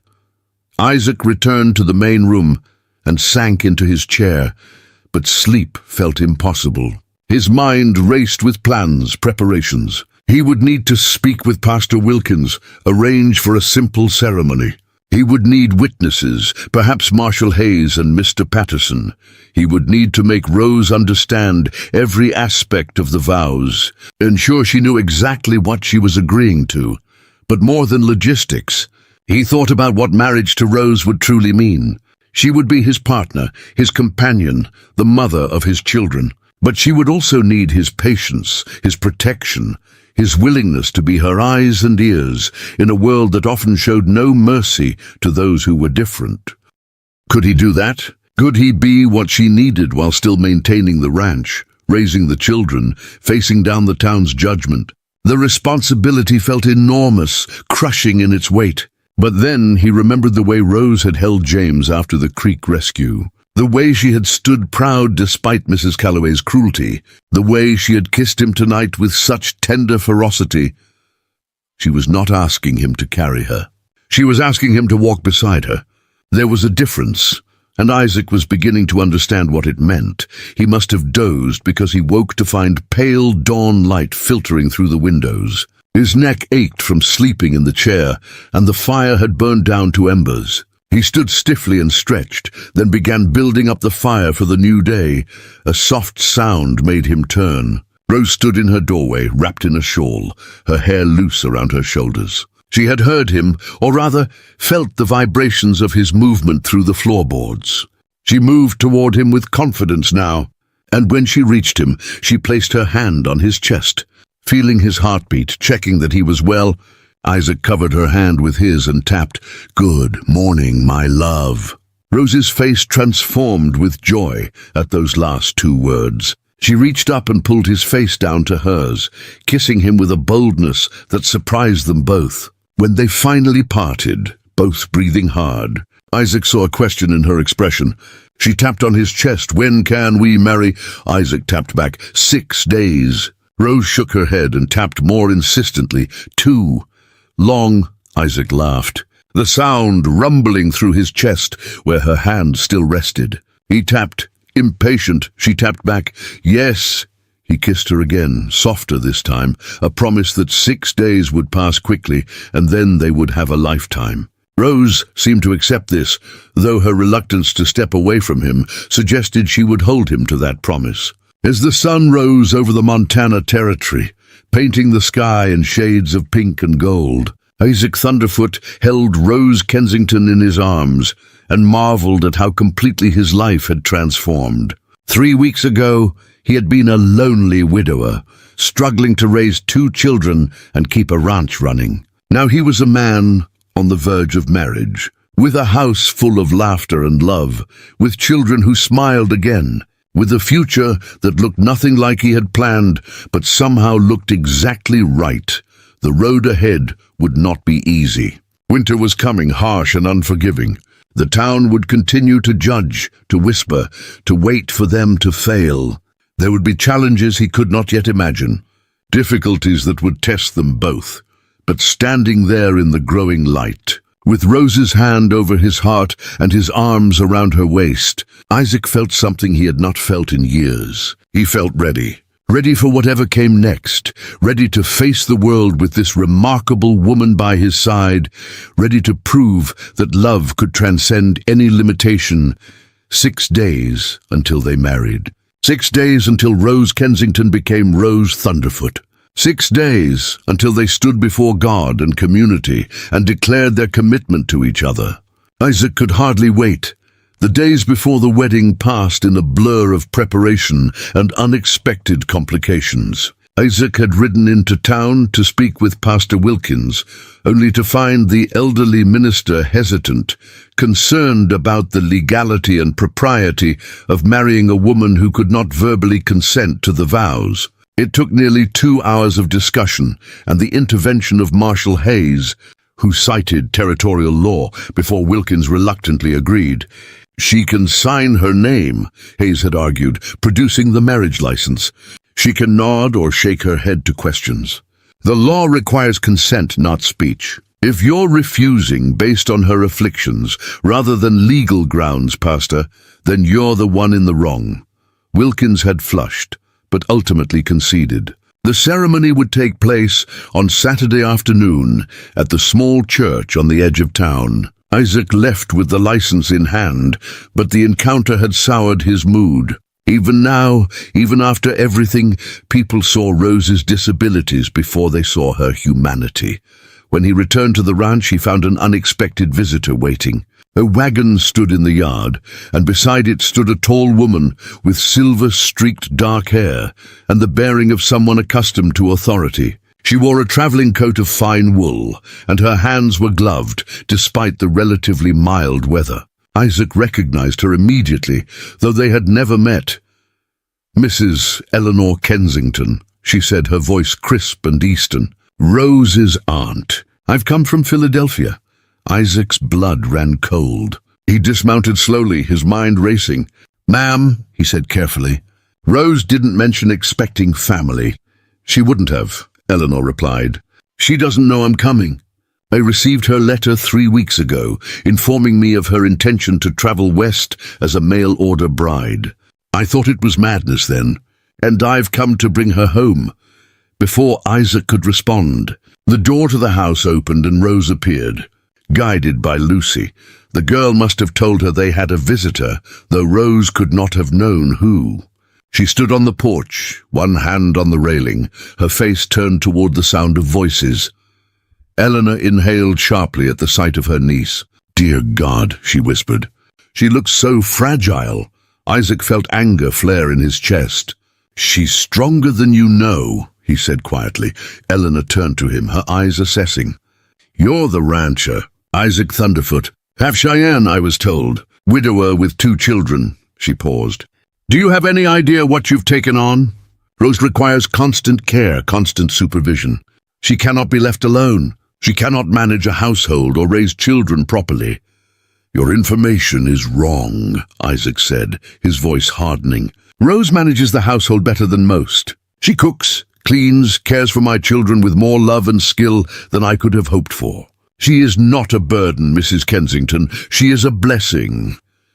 Eleanor's expression softened slightly, confusion replacing certainty. "You care for her. I love her," Isaac said simply. "And in 3 days she will be my wife." The older woman's eyes widened. "Wife? But surely you cannot mean to actually marry her." The arrangement was supposed to be temporary, a trial period. Rose wrote that she understood there were no guarantees. "There are guarantees now," Isaac said. He gestured toward the porch where Rose still stood waiting. "Why don't you speak with her yourself? See what she wants." Eleanor hesitated, then nodded. She approached the porch slowly and Isaac followed. When they reached Rose, Isaac took her hand and tapped out a warning on her palm. "Family. Here. Your."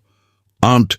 Rose's entire body went rigid. Her face paled, and her free hand flew to her throat. Isaac felt her trembling and squeezed her hand reassuringly. Eleanor stepped closer, removing her gloves. "Rose," she said, then realized the futility of speaking. She looked at Isaac helplessly. "How do I communicate with her?" "A touch," Isaac said. He took Eleanor's hand and placed it on Rose's arm. Rose flinched but did not pull away. Then Isaac guided Eleanor's other hand to Rose's palm and showed her how to trace letters.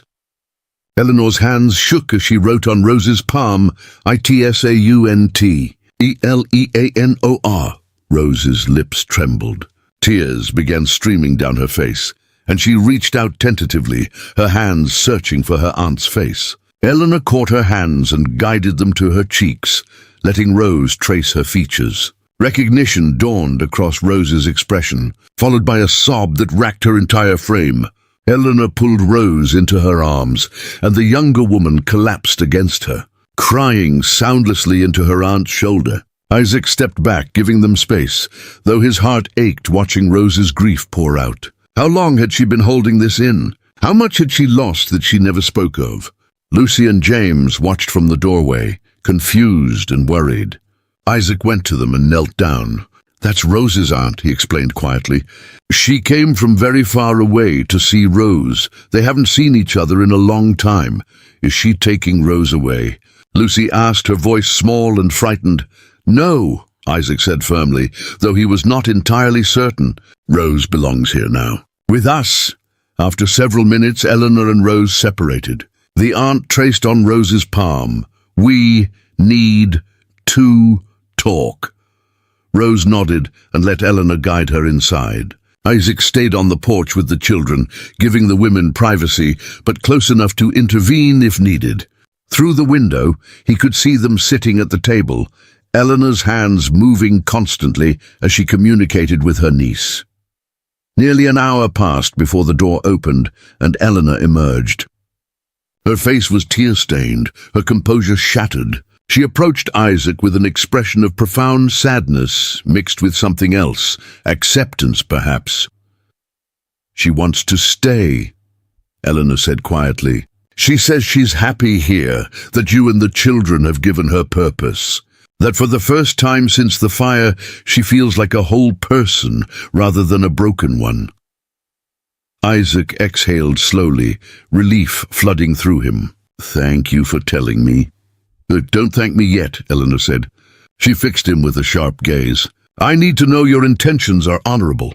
Rose has been through hell, Mr. Thunderfoot. The fire that took her sight and voice also took her entire family except for me. Her parents, her younger brother, all gone. She survived by sheer will, but she carries scars you cannot see. I know about scars, Isaac said quietly. I carry my own. Eleanor studied him for a long moment. I believe you do, she paused. I'll stay for the wedding if you'll have me. I want to see Rose married properly, want to know she's truly choosing this life. You're welcome to stay, Isaac said. The house is small, but we'll make room. That evening, the house felt crowded but warm. Eleanor proved surprisingly adaptable, helping prepare dinner and entertaining the children with stories of Rose's childhood. She told them how Rose had loved to read, how she had dreamed of becoming a teacher, how the fire had stolen those dreams but never broken her spirit. These stories, her hand occasionally reaching out to touch her aunt's arm, as if confirming she was really there. Isaac watched the way Eleanor looked at her niece, the mixture of sorrow and pride, and understood that letting Rose go was costing the older woman dearly. After the children were asleep, the three adults sat by the fire. Eleanor had been shown how to use the tapping communication system, and she took to it quickly, her educated mind grasping the patterns easily. Eleanor tapped on Rose's hand. Are you certain about this marriage? Rose nodded emphatically, then took Isaac's hand and placed it over her heart. That gesture they had made their own. Eleanor watched this exchange with keen eyes. You love him, Eleanor said aloud, knowing Rose could not hear but perhaps needing to voice it anyway. Rose turned toward her aunt's voice and nodded again. Then she took Eleanor's hand and placed it on her own heart, then moved it to Isaac's heart, showing her aunt the connection between them. Eleanor's eyes filled with tears. I came here to rescue you, she said softly. But you don't need rescuing, do you? You've already saved yourself. Isaac translated this through tapping, and Rose smiled, shaking her head. She tapped back, not saved myself, found family, who saved me?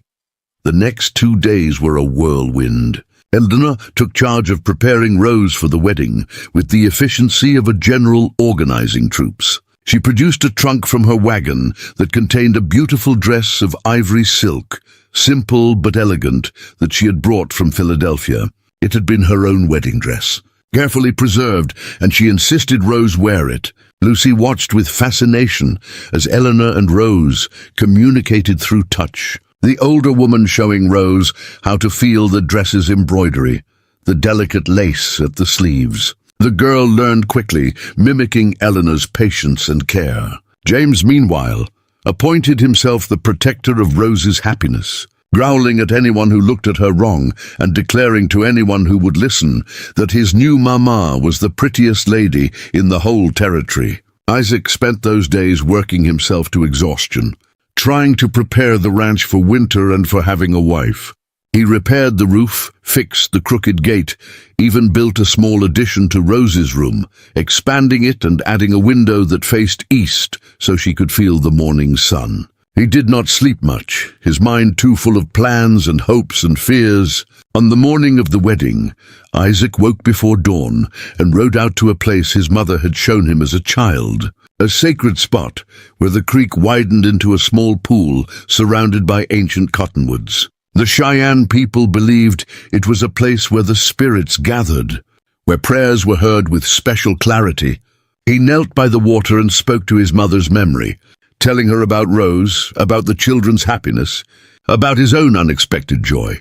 He asked for her blessing, for her guidance, for the strength to be the husband Rose deserved. When he finished, a red-tailed hawk circled overhead 3 times before flying west, and Isaac took it as a sign. His mother approved. He returned to find the house in controlled chaos. Eleanor had taken over, directing operations with military precision. Lucy was having her hair braided, James was being wrestled into clean clothes, and Rose sat calmly in the center of it all, an island of peace in the storm of preparation. When Eleanor finally brought Rose out, Dressed in the ivory silk, with her hair swept up and pinned with small white flowers Lucy had gathered, Isaac felt his breath catch in his throat. She was ethereal, otherworldly, like something out of the stories his mother used to tell about spirit women who walked between the living world and the sacred realm. The ceremony itself was small and simple. Pastor Wilkins stood at the front of the church, his expression still somewhat disapproving but professional. Marshal Hayes and Mr. Patterson served as witnesses, along with Eleanor and a handful of townspeople who had come out of curiosity or, Isaac hoped, genuine goodwill. Mrs. Calloway was notably absent, though Isaac spotted several of her usual allies whispering in the back pews. He ignored them, his entire focus on Rose, as Lucy led her down the short aisle toward him. When Rose reached the altar, Isaac took her hands in his. Pastor Wilkins cleared his throat and began the ceremony, speaking slowly and clearly. Eleanor stood beside Rose, tapping each question and response into her niece's palm so she could understand. "Do you, Rose Eleanor Kensington, take this man to be your lawfully wedded husband, to have and to hold from this day forward, for better or worse, for richer or poorer, in sickness and in health, until death do you part?" Eleanor tapped the question carefully. Rose did not hesitate. She nodded firmly, then opened her mouth and shaped the words silently but clearly. "Yes." A murmur ran through the small congregation. Several women dabbed at their eyes with handkerchiefs. Even Pastor Wilkins looked moved. "And do you, Isaac James Thunderfoot, take this woman to be your lawfully wedded wife, to have and to hold from this day forward, for better or worse, for richer or poorer, in sickness and in health, until death do you part?" Isaac looked into Rose's unseeing eyes and saw his entire future reflected there. "I do," he said, his voice strong and clear. "With everything I am, I do." Wilkins nodded. "Then by the power vested in me by the territory of Wyoming and in the sight of God, I pronounce you husband and wife." He paused. "You may kiss your bride." Isaac cupped Rose's face gently in his hands and leaned in, pressing his lips to hers in a kiss that was tender and reverent and full of promise. Rose's hands came up to grip his wrists, and when they finally parted, both had tears streaming down their faces. The small congregation erupted in applause, and Isaac realized with surprise that even some of the skeptics were clapping. Marshal Hayes stepped forward and clapped Isaac on the shoulder, grinning. Mr. Patterson shook his hand vigorously, congratulating him. But the most important moment came when Eleanor approached Rose, took her face in both hands and kissed her forehead. Then she tapped on Rose's palm. "I am so proud of you." Rose threw her arms around her aunt and held on tight, and Isaac saw Eleanor's face crumble with emotion before she regained control. When they separated, Eleanor turned to Isaac. "Take care of her," she said simply. "With my life," Isaac promised. They returned to the ranch for a celebration dinner that Eleanor had somehow organized. The table was laden with food, more than they could possibly eat, and even some of the neighbors had contributed dishes, a tentative olive branch from a town learning to see past its prejudices. As the sun set and the celebration wound down, Isaac found himself alone with Rose on the porch, watching the last light fade from the sky. She leaned against him, her head on his shoulder, and he wrapped his arm around her waist. He tapped on her hand. "Happy?" Rose turned her face up toward his and nodded, then tapped back. "Perfect." Isaac kissed her temple and held her close. And in that moment, everything that had come before, the loss, the loneliness, the struggle, all of it felt worthwhile because it had led him here, to this woman, to this life, to this perfect moment of peace. Tomorrow they would begin their life as husband and wife. Tomorrow would bring new challenges and new joys. But tonight, under the vast Wyoming sky, Isaac Thunderfoot and Rose Thunderfoot were simply two people who had found each other against all odds and chosen love over fear. And that was more than enough. Winter arrived early that year, sweeping down from the mountains with a fury that caught even the most seasoned ranchers by surprise. The first heavy snow fell just 2 weeks after the wedding, blanketing the land in white silence. Eleanor had departed 3 days after the ceremony, tearful but reassured, promising to return in the spring. Her absence left a hole in the household, but it also allowed Isaac and Rose to truly begin their life together without outside observation. The ranch tested them in ways Isaac had not anticipated. Rose had adapted remarkably to the rhythms of daily life, but winter brought new challenges. The cold made her fingers stiff and less sensitive, harder to communicate through touch. The shorter days meant more time in darkness that made no difference to her, but left Isaac and the children restless and cabin-fevered. One particularly brutal morning, Isaac woke to find the water pump frozen solid and 3 of his cattle missing. Likely wandered off in the blizzard that had raged through the night. He knew he had to go search for them before they froze to death or were taken by wolves. He dressed in his heaviest coat and boots, dreading the conversation he needed to have with Rose. She was already awake in the kitchen, somehow always sensing when he was troubled. He approached and took her hands, tapping out the situation. Must go, find, cattle, dangerous, storm. Rose's face tightened with fear, but she nodded. She tapped back. How? Long? Isaac hesitated, then answered honestly, maybe all day, maybe longer. Rose's hands trembled in his, but she squeezed his fingers and tapped, be safe. Come. Home. He pulled her close, breathing in the scent of her hair, memorizing the feel of her in his arms. Then he kissed her deeply, pouring every bit of his love and promise into that kiss. When he pulled away, he tapped one more message. I love you. Rose's eyes filled with tears, but she tapped back firmly. I love you more. Isaac smiled despite his worry and tapped, impossible. The storm was worse than he had anticipated. Visibility was nearly zero, the wind cutting through his layers like knives made of ice. He found the first cow within an hour, huddled against a rocky outcropping, half buried in snow. He managed to get a rope on her and started leading her back toward the ranch, but the second and third cattle were nowhere to be found. Isaac pushed deeper into the hills, following tracks that were rapidly being covered by fresh snow. The cold was brutal, seeping into his bones despite his heavy clothing. His fingers grew numb, his face burned with frostbite, but he kept moving because those cattle represented food for his family, money they desperately needed to survive the winter.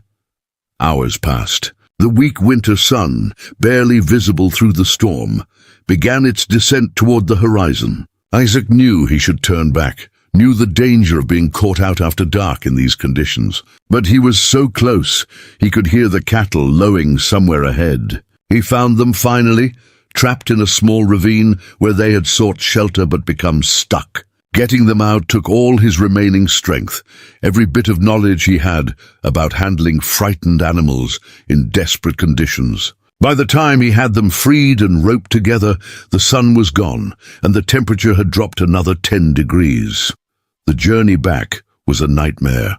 Isaac could barely see his own hands in front of his face. The cattle balked and fought, terrified by the darkness and cold. His own body was shutting down, hypothermia creeping in despite his efforts to keep moving. He lost feeling in his feet, then his hands. His thoughts became sluggish, confused.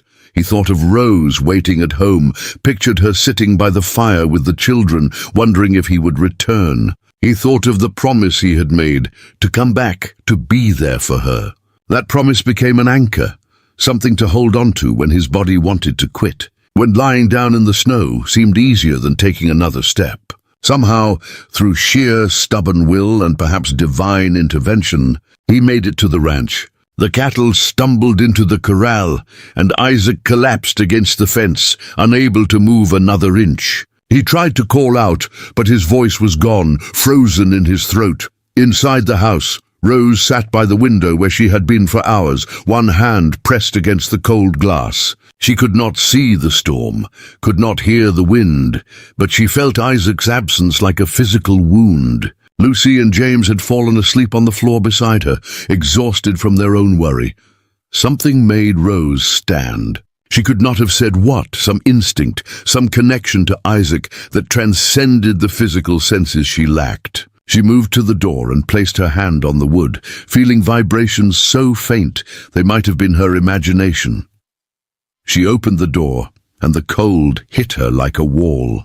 She stepped out onto the porch in just her dress and shawl, the wind immediately stealing her breath. She felt her way to the porch railing and stood there, her face turned toward the corral, though she could not see it. Lucy woke and saw Rose on the porch. She screamed and ran outside. "Miss Rose, you'll freeze. Come inside!" But Rose shook her head violently and pointed toward the corral. Lucy followed her gesture and saw the dark shape collapsed against the fence. "Papa!" she shrieked. The girl ran through the snow, her small feet sinking deep, and reached her father. He was conscious but barely, his lips blue, his eyes unfocused. Lucy tried to lift him, but he was too heavy. She ran back to the house crying. Rose understood immediately. She gripped Lucy's shoulders and tapped urgently, "Get blankets, all of them." While Lucy gathered every blanket in the house, Rose did something that would have seemed impossible to anyone watching. She made her way across the yard to where Isaac lay, following the path Lucy had created through the snow, using the sound of his labored breathing as a guide. When she reached him, she sank down beside him and pulled his head into her lap. She began rubbing his arms, his chest, his face, trying to restore circulation, trying to generate warmth through friction. Her hands moved with desperate efficiency, and she bent over him, using her own body to shield him from the wind. Lucy returned with the blankets, and together they wrapped Isaac in layers. Rose would not leave his side. She held him, rocked him, pressed her warm hands against his frozen skin. Lucy ran back and forth, bringing hot water bottles, heated stones wrapped in cloth, anything that might help. Slowly, agonizingly, Isaac began to respond. Color returned to his face. His breathing steadied. His eyes focused on Rose's face above him, and he saw tears streaming down her cheeks, freezing on her skin. He tried to speak, but she pressed her warm fingers to his lips, telling him to save his strength.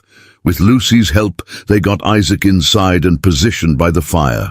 Rose stripped away his frozen clothing with shaking hands, her sense of touch guiding her as she checked for frostbite, for injuries. She found his fingers and toes dangerously cold, but not blackened, and she immediately began the painful process of warming them. For hours, she worked over him, never resting, never stopping. She made hot broth and held it to his lips, coaxing him to drink. She massaged his limbs to restore circulation. She changed the heated stones and water bottles as they cooled. Lucy helped as much as she could, but it was Rose who kept vigil through the night, Rose who refused to let death claim her husband. By morning, Isaac was out of danger. He lay by the fire, weak and exhausted but alive. Rose sat beside him, equally exhausted, her head drooping with fatigue, but her hand still clasped firmly in his. When Isaac had strength enough to move, he lifted Rose's hand to his lips and kissed it reverently. Then he tapped on her palm with his other hand. "You saved my life." Rose shook her head and tapped back. "You saved mine first. We are even." Isaac pulled her down beside him, and they lay together by the fire, wrapped in blankets in each other. Lucy curled up on Rose's other side, and James, who had slept through most of the crisis, wiggled his way between his father and Rose. They lay like that for hours, a tangle of family and love and survival. The winter continued its assault, but something had shifted in the household. The crisis had proven what Isaac already knew, but the town needed to see. Rose was not a burden to be carried. She was a partner who carried her own weight and more. Word spread of how she had gone into the storm to find Isaac, how she had worked through the night to save him, and even the hardest hearts in Iron Ridge began to soften.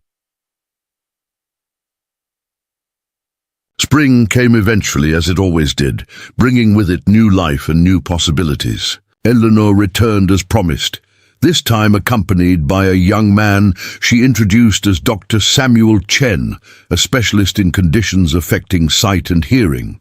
She had traveled across the country seeking him out, hoping he might offer some help for Rose. Dr. Chen examined Rose thoroughly. asking questions through the tapping method and occasionally using Eleanor as interpreter. When he finished, he sat down with Isaac and Rose at the kitchen table, his expression grave but not without hope. "The damage to her vocal cords from the smoke inhalation is permanent," he said, Eleanor translating his words into taps on Rose's palm. "However, I have been studying techniques developed in Europe for helping people communicate without speech. There are hand signals, a complete language that deaf people use. If Rose could learn this, and if your family learned it as well, communication would become much easier." Isaac leaned forward eagerly. "Teach us," he said simply. Dr. Chen stayed for 3 weeks, and in that time, he taught them the basics of sign language. Rose took to it with enthusiasm, her hands flying through the signs with increasing confidence. Lucy proved to be a natural student, her young mind absorbing the language quickly. Even James learned basic signs, delighted by this new game. Isaac struggled more, his large, work-roughened hands clumsy at first with the delicate movements. But he persisted, driven by the desire to communicate more fully with his wife. Late at night, after the children were asleep, Rose would patiently correct his signs, guiding his fingers into proper positions. And those lessons often ended with kisses and laughter and connection that needed no words. By the time Dr. Chen left, the household had been transformed. Rose could now express complex thoughts, tell stories, share her feelings in ways that had been impossible before. The children chatted at her in signs, and she signed back, their conversations flowing as naturally as any spoken dialogue. But the most profound change came in the town.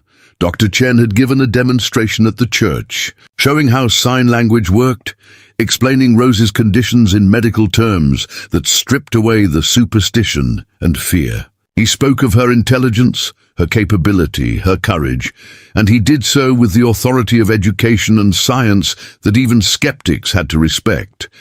After he left, people began treating Rose differently. They nodded to her on the street, included her in conversations through Eleanor or Lucy's translation, invited the family to community events. It was not perfect. Prejudice died slowly, but it was progress.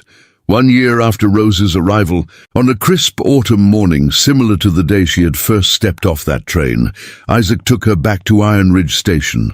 The children came along, excited by the prospect of a trip to town. When they arrived, Isaac led Rose to the exact spot where they had first met. He positioned her carefully, then tapped on her hand. "Remember, this place." Rose nodded, her expression becoming thoughtful. Nostalgic, Isaac signed slowly, making sure she could feel each gesture clearly. 1 year ago, you arrived. I thought you were mistake. Rose's face fell slightly, and Isaac quickly continued. He signed, "I was wrong. You were not mistake. You were miracle." Tears spilled down Rose's cheeks, and she signed back, "You give me life. Give me family. Give me love." Isaac pulled a small wrapped package from his coat and placed it in her hands. Rose unwrapped it by touch, her fingers discovering a book. But this was no ordinary book. The pages were covered in raised dots, the Braille system Dr. Chen had told them about, and Eleanor had somehow acquired. Isaac guided Rose's fingers to the title page, and she began to read, slowly at first, then with increasing speed and excitement. It was a book of poems, and suddenly Rose could read again, could access the world of words she thought she had lost forever. She looked up, her face radiant with joy, and signed, "Best gift ever." Isaac signed back, "You are best gift ever." They stood there on the platform, a family complete and whole, while the train that had brought Rose to this place whistled in the distance.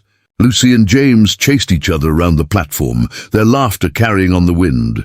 And Isaac held Rose close, marveling at the journey they had taken together. A blind woman and a half Cheyenne rancher. Two people the world had tried to diminish and dismiss had built something beautiful together. They had created a family forged not by convenience, but by choice, not by obligation, but by love. They had proven that disability was not inability, that difference was not deficiency, that love could transcend any barrier. As they loaded back into the wagon to head home, Isaac looked at Rose sitting beside him, her hand resting on his arm. Her face turned toward the sun she could not see, but could feel warming her skin. He thought about the letter he had written so long ago, seeking a mail-order bride, desperate for help with his children and his ranch. He had asked for a helper and received a partner. He had sought convenience and found love. He had expected compromise and discovered completion. Rose turned her face toward him, as if sensing his thoughts, and signed simply, "Happy." Isaac signed back, "Yes, very happy."